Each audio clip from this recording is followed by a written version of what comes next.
দ্বারা বিসমিল্লাহির রহমানির রহিম। প্রিয় শিক্ষার্থীরা, কেমন আছো তোমরা? আশা করি ভালো আছো। এই করোনার দুর্যোগের মধ্যে গত সপ্তাহে যে অনলাইন ভিত্তিক ক্লাস নিয়েছিলাম তারই ধারাবাহিকতায় আজও আমি তোমাদের সামনে হাজির হয়েছি। তোমাদের যে পড়াগুলো দেওয়া হচ্ছে তোমরা নিশ্চয় বাসায় সেগুলো অনুশীলন করছো। ভালোভাবে পড়ালেখা করো, কারণ তোমাদের পরীক্ষাও অতি সন্নিকটে। অবহেলা করার কোনো সুযোগ নাই। প্রিয় দশম শ্রেণীর শিক্ষার্থীরা, আজ আমি তোমাদের বাংলাদেশ ও বিশ্ব পরিচয়ের 15 অধ্যায় থেকে আলোচনা করব। আলোচনার পূর্বে আমরা কয়েকটি স্থির চিত্র দেখে আসি।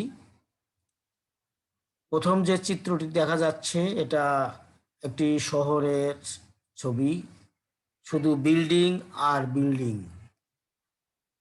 পরের ছবিতে দেখা যাচ্ছে যে কিছু ছেলেমেয়েরা তারা কাজ করছে কম্পিউটারে। পরের ছবিতে দেখা যাচ্ছে কিছু মেয়ে তারা একটি কারখানায় কাজ করছে। এরপরের ছবিটা দেখা যাচ্ছে একটা শিক্ষা প্রতিষ্ঠানের ছবি, সেখানে মেয়েরা তাদের ভোট প্রদান করছে, তাদের মতামত প্রকাশ করছে। তাহলে প্রিয় শিক্ষার্থীরা, আজকের যে আলোচনা, সে আলোচনা হবে বাংলাদেশের সামাজিক পরিবর্তন। আগে যে চিত্রগুলো দেখে আসলাম, এই চিত্রগুলো সামাজিক পরিবর্তনে কাজ করে থাকে। সামাজিক পরিবর্তন কি? সমাজ পরিবর্তনশীল। সামাজিক পরিবর্তন বলতে সমাজ কাঠামো ও এর কার্যাবলী পরিবর্তনকে বোঝায়। সামাজিক পরিবর্তনের ধারণা সম্পর্কে সমাজবিজ্ঞানী কিংসলে ডেভিস বলেন, সামাজিক পরিবর্তন হচ্ছে সামাজিক সংগঠনের মধ্যকার পরিবর্তন। ম্যাকাইভার বলেন, মানবীয় সম্পর্কের পরিবর্তন হচ্ছে সামাজিক পরিবর্তন। অর্থাৎ সামাজিক পরিবর্তন হলো সমাজে বসবাসকারী ব্যক্তি, গোষ্ঠী ও প্রতিষ্ঠানের আচার আচরণের পরিবর্তন। সমাজের কৃষ্টি ও সংস্কৃতির পরিবর্তন। সামাজিক পরিবর্তন সংঘটিত হয় কখনো মন্থর, আবার কখনো দ্রুত গতিতে।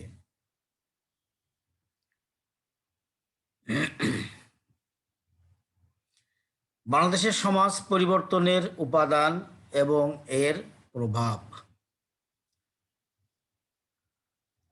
বাংলাদেশের সমাজ পরিবর্তনের উপাদানগুলো হলো: 1.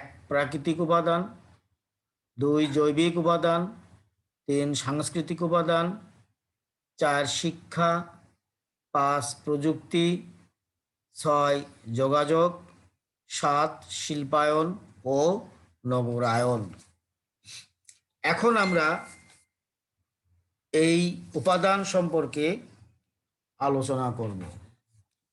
প্রথমে আসছে প্রাকৃতিক উপাদান। তার প্রাকৃতিক উপাদানগুলো কি কি আমরা দেখে আসি। একটা ছবি, এটা দেখা যাচ্ছে যে একটা নদী ভাঙনের ছবি। দ্বিতীয় ছবিটি দেখা যাচ্ছে যে একটি সমুদ্রের জলোচ্ছ্বাসের ছবি। পরের ছবিটা দেখা যাচ্ছে যে বন্যা কবলিত এলাকা। পরের ছবিটা দেখা যাচ্ছে যে একটি টর্নেডোর ছবি। তাহলে এই যে উপাদানগুলো, এগুলো হচ্ছে প্রাকৃতিক উপাদান। আরো আছে প্রাকৃতিক উপাদান। বাংলাদেশের ভূপ্রকৃতিগত অবস্থান সামাজিক পরিবর্তনের একটি উল্লেখযোগ্য কারণ। ধীর এবং আকস্মিক ভৌগোলিক পরিবর্তন, জলবায়ু সংক্রান্ত পরিবর্তন, বৈশ্বিক উষ্ণায়ন প্রভৃতি বাংলাদেশের মানুষের জীবনযাত্রার উপর প্রভাব ফেলে। এবং সমাজে ব্যাপক পরিবর্তন সাধন করে। নদী ভাঙন, জলোচ্ছ্বাস, বন্যা, টর্নেডো, অনাবৃষ্টি, অতিবৃষ্টি প্রভৃতি প্রাকৃতিক দুর্যোগ প্রতিদিনের ঘটনা। এর ফলে মানুষের মধ্যে সামাজিক সম্পর্কের পরিবর্তন ঘটে। যেমন নদী ভাঙন এদেশের শহরাঞ্চলের বস্তির সৃষ্টির একটি অন্যতম কারণ। শহরাঞ্চলে বস্তি সমস্যা নানামুখী সমস্যার জন্ম দিয়েছে। এইভাবে বৈশ্বিক উষ্ণায়ন এবং প্রাকৃতিক বিপর্যয় নতুন নতুন সমস্যার সৃষ্টি করে। মানুষ এইসব সমস্যা পরিবর্তনে সাধন করে।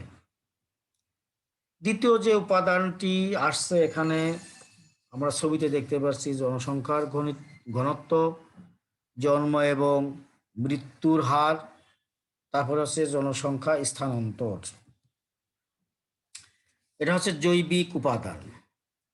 জৈবিক উপাদান সামাজিক পরিবর্তনের একটি গুরুত্বপূর্ণ উপাদান।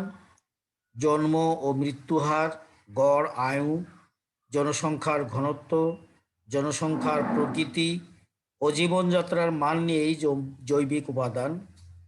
মানুষের জৈবিক অবস্থার পরিবর্তন, যেমন জনসংখ্যা বৃদ্ধি বা হ্রাস, স্থানান্তর অথবা ঘনত্বের পরিবর্তন সামাজিক পরিবর্তনে গুরুত্বপূর্ণ ভূমিকা পালন করে থাকে।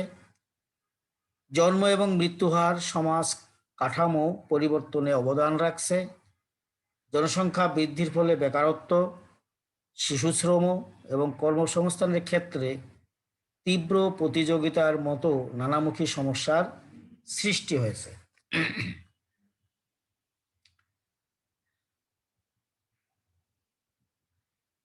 এরপরে আসছে সাংস্কৃতিক উপাদান।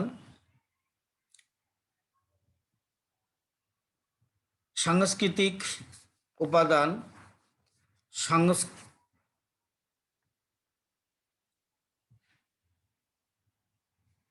সামাজিক পরিবর্তনের সূচনা করে। এই সাংস্কৃতিক উপাদান যে কোনো সমাজের দিকে তাকালেই দেখা যাবে বৈচিত্র্যপূর্ণ সংস্কৃতি, মানুষের মূল্যবোধের পার্থক্য, উদ্দেশ্য ও আদর্শের ভিন্নতা। এর ফলে সৃষ্টি হয়েছে বিভিন্ন সংস্কৃতি লালিত প্রতিষ্ঠান, যা সমাজের মধ্যে নানা রকমের পরিবর্তন সৃষ্টি করে। এছাড়া ভ্রমণ, কাহিনী পাঠ, বিদেশ ভ্রমণ, অন্যান্য দেশের জনগণের সঙ্গে সাক্ষাৎকার এইসব সামাজিক পরিবর্তন নিয়ে আসে। হযরত মুহাম্মদ সাল্লাল্লাহু আলাইহি সাল্লাম, গৌতম বুদ্ধ, যীশু খ্রিস্ট এইসব মহামানবেরা মানুষের সামনে তুলে ধরেছে নতুন দৃষ্টিভঙ্গি, নতুন মূল্যবোধ, নতুন আদর্শ, যা সেই সময়ে সমাজে নানামুখী পরিবর্তন সূচিত করেছিল। বাংলাদেশের শহরগুলো দিকে তাকালে বোঝা যায় একাধিক সংস্কৃতির মিশ্র রূপ। এরপরে আসছে শিক্ষা। সামাজিক পরিবর্তনের একটি বিশেষ উপাদান হলো শিক্ষা। শিক্ষা হলো এক ধরনের সংস্কার সাধন এবং বিরামহীন প্রক্রিয়া। শিক্ষা যাবতীয় অন্ধত্ব, অজ্ঞতা, কুসংস্কার প্রভৃতি থেকে মুক্তি দেয়। যেমন বাংলাদেশের সমাজে নারী শিক্ষা প্রসার জনগণের মধ্যে সচেতনতা সৃষ্টি করেছে, যা তাদেরকে বিভিন্ন সামাজিক আন্দোলন পরিচালনায় উদ্বুদ্ধ করেছে। এর ফলে দেশে নারী অধিকার প্রতিষ্ঠা সৃষ্টি হয়েছে। বহু সামাজিক নীতি ও আইন, যৌতুক আইন, পারিবারিক আইন, নারী উন্নয়ন নীতি প্রভৃতি সামাজিক সচেতনতার ফসল। নারী শিক্ষা নারীকে কর্মমুখী করেছে, এতে নারীর ক্ষমতায়ন ঘটেছে। এইভাবে বিজ্ঞান শিক্ষা, বাণিজ্য শিক্ষা প্রভৃতি সমাজে পরিবর্তন এনেছে। এবার হচ্ছে প্রযুক্তি। প্রযুক্তি হলো বিজ্ঞানের প্রায়োগিক দিক। প্রযুক্তির প্রচলন এবং প্রসারের মাধ্যমে সমাজ ব্যবস্থার অন্তর্ভুক্ত ব্যক্তিবর্গের মানসিক গঠন এবং সামাজিক কাঠামোর পরিবর্তন সাধিত হয়। আমরা এখানে যে ছবিগুলো দেখছি, যে কৃষি ক্ষেত্রে যে ব্যাপক পরিবর্তন প্রযুক্তির, মোবাইল, কম্পিউটার, ইন্টারনেট, সব ক্ষেত্রেই প্রযুক্তি ব্যাপক উন্নয়ন সাধিত হয়েছে এবং সমাজ দ্রুত গতিতে পরিবর্তন হচ্ছে। এই যে এখন আমরা তোমাদের সাথে অনলাইনে ক্লাস নিচ্ছি, এটা হচ্ছে প্রযুক্তির, এবং এই প্রযুক্তির ফলে যে পরিবর্তন আসছে, সমাজের যে পরিবর্তন, আমরা এখন কেউ ঘরে বসে থাকেই আমরা কাজ করছি, এটাকে বলেই প্রযুক্তি। বেতারের আবিষ্কার সামাজিক জীবনে আমোদ প্রমোদের ব্যবস্থা করেছে, শিক্ষা ব্যবস্থা, রাজনীতি এবং অন্যান্য আরও বহু ধরনের সামাজিক কাজকে প্রভাবিত করেছে। প্রযুক্তির ক্রমোন্নতিতে আমাদের সমাজ ব্যবস্থায় দুই ধরনের ফলাফল দেখতে পাই, একটি প্রত্যক্ষ আর একটি পরোক্ষ। কৃষিক্ষেত্রে প্রযুক্তিবিদ্যার কল্যাণে উন্নত জাতের বীজ, সেচ, সার প্রয়োগের ফলে কৃষি উৎপাদন বহুগুণ বেড়ে গেছে। এছাড়া আমাদের দেশে এখন মৎস্য চাষে নতুন নতুন পদ্ধতির প্রয়োগ লক্ষ্য করা যায়। চিংড়ি চাষে অভাবনীয় পরিবর্তন, সমন্বিত মাছ চাষ, গবাদি পশুর প্রজনন, গরু মোটা তাজাকরণ প্রভৃতি প্রযুক্তির প্রত্যক্ষ ফল। প্রযুক্তি কৃষি খামার অর্থনীতিতে ব্যাপক পরিবর্তন এনে দিয়েছে। গ্রামীণ কৃষির পরিবর্তনের পাশাপাশি মানুষের সম্পর্কেরও পরিবর্তন সাধন করছে। এরপরে আমরা যে ছবিগুলো দেখছি, প্রথমে একটি বাস, এরপরে একটি লঞ্চ, এরপরে উড়োজাহাজ, টেলিফোন, তারপরে কম্পিউটার, ফেসবুক। তাহলে তোমরা বুঝতে পারছো যে এটা সামাজিক পরিবর্তনের কোন উপাদান হতে পারে। এটা সামাজিক পরিবর্তনের যোগাযোগের উপাদান। যে দেশের যোগাযোগ মাধ্যম যত উন্নত, সেই দেশের অর্থনীতি তত উন্নত। যোগাযোগ সামাজিক পরিবর্তনের একটি অন্যতম উপাদান। স্থল, জল ও আকাশপথে যোগাযোগ, telephone, fax, internet, email, dish antenna, mobile phone, radio, television, বিভিন্ন ধরনের পত্র পত্রিকা প্রভৃতি সামাজিক পরিবর্তনের ভূমিকা রাখে। আজকাল ঘরে বসে বিশ্বের সকল দেশের সাথে যোগাযোগ রক্ষা করা যায়। বিশ্বের শ্রেষ্ঠ পাঠাগার ঘরে বসে ব্যবহার করে প্রয়োজনীয় গ্রন্থ নির্বাচন করে পড়াশোনা করা যায়। বহুবিধ উপাদানের দ্বারা সামাজিক পরিবর্তন সাধিত হলেও কখনো কখনো কোনো বিশেষ উপাদান, যেমন শিল্পায়ন ও নগরায়ন, সামাজিক পরিবর্তনে ব্যাপক প্রভাব ফেলে।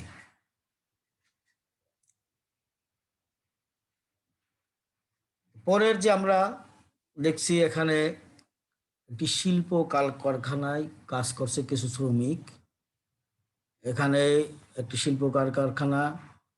পরের ছবিতে একটি শিল্প, এখানে শ্রমিকরা কাজ করছে। এরপরে দেখছি যে কিছু বিল্ডিং, অর্থাৎ শহরের ছবি। পরেরটাও একটি শহরের ছবি আমরা দেখতে পাচ্ছি, রাস্তার, এটাও শহরের ছবি। তাহলে আমরা বুঝতে পারছি যে এবারের যে পরিবর্তনটা হবে শিল্পায়ন এবং নগরায়ন। শিল্পায়ন হলো এমন একটি প্রক্রিয়া যার মাধ্যমে কৃষিভিত্তিক অর্থনীতি ও সমাজ ব্যবস্থা শিল্পভিত্তিক এবং উৎপাদনমুখী অর্থনীতি ও সমাজে রূপান্তরিত হয়। অর্থাৎ কৃষিভিত্তিক অর্থনীতি সমাজ ব্যবস্থা থেকে শিল্প ভিত্তিক সমাজ ব্যবস্থা রূপান্তরিত হয়। শিল্পায়নের ফলে নগরায়ন ঘটে। ব্যাপক শিল্পায়নের ফলে গ্রামীণ জীবন ছেড়ে নগর জীবন পদ্ধতি গ্রহণের প্রক্রিয়ায় নগরায়ন। বাংলাদেশের স্বাধীনতা উত্তরকাল থেকে সাম্প্রতিক সময় পর্যন্ত বিভিন্ন শিল্পের প্রসার ঘটেছে। আর এসব শিল্প প্রসারের ফলে বেকারত্ব ঘোচাতে গ্রামের অনেক দক্ষ অদক্ষ শ্রমিক নগরমুখী হচ্ছে এবং নগর জীবন গ্রহণ করছে। শিল্পায়নের ফলে আমাদের সমাজ জীবনে উচ্চবিত্ত, মধ্যবিত্ত এবং নিম্নবিত্ত শ্রেণীর উদ্ভব হয়েছে। এদেশের কর্মসংস্থান বৃদ্ধি, অধিক হারে উৎপাদন বৃদ্ধি, মাথাপিছু আয়, জাতীয় আয় বৃদ্ধির মূলে রয়েছে এই শিল্পায়ন। তাছাড়া শিল্পায়নের ফলে শিল্পের স্থানীয়করণ প্রক্রিয়ার সূচনা হয়েছে, যা নগরায়নের সৃষ্টি করেছে।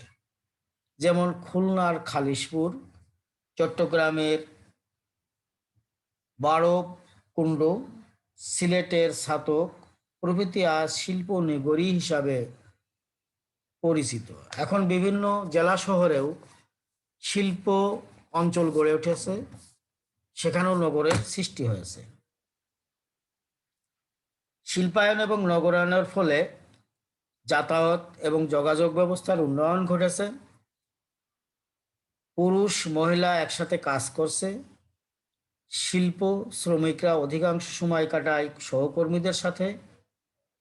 ব্যক্তির জীবন দর্শন, আচার আচরণ, মানসিকতা, মূল্যবোধ প্রভৃতির পরিবর্তন ঘটেছে এই শিল্প এবং নগরায়নের কারণে। এর ফলে যৌথ পরিবার ভেঙে এখন একক পরিবারের সৃষ্টি হয়েছে। আবার পারিবারিক সংগঠনে বিবাহ বিচ্ছেদ, শিশু কিশোরদের সুষ্ঠু সামাজিকীকরণের সমস্যা, প্রবীণদের নিরাপত্তাহীনতা, অপরাধ প্রবণতা বিভিন্ন সমস্যার জন্ম দিয়েছে।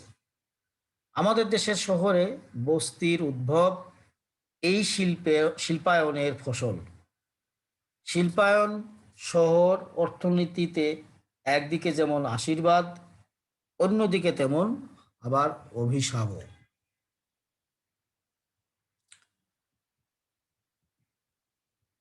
আমরা পরের যে চিত্রটা দেখি, একটা স্কুলে লেখাপড়া করছে কিছু ছেলেমেয়েরা, একটা কারখানায় কাজ করছে।